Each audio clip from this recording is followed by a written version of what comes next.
Gawa tayo ng ano, Volvo. Gawa tayo ng ano, tawag nito, power steering pressure hose.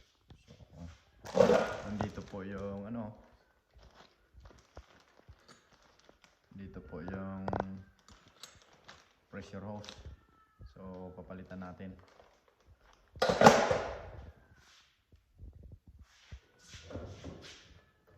Ito po.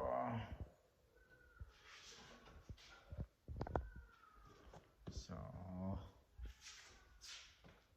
turo ko sa inyo, nandito banda yung ano. So, ito yung ano, baliktad dito yung power steering pump niya nandito sa may driver side. Ayan. Dito siya sa likod ng makina. So may transmission, so baliktad po siya. Hindi katulad ng mga Japanese or American car, yung power steering niya nandito. Saka yung tawag nito AC compressor. So kita nyo nandito brake fluid. So nandoon siya. Yan.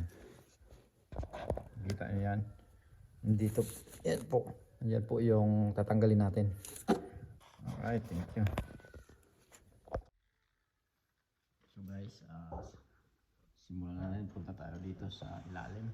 So make sure na naka-jack. Tapos wala pa akong ano rampa. So yan lang muna.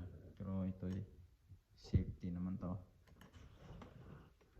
Ngayon dito yung power steering hose. Papalitan natin.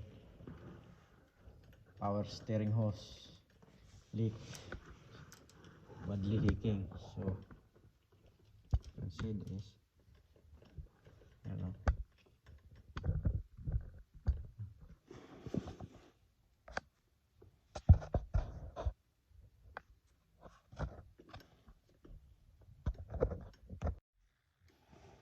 Okay.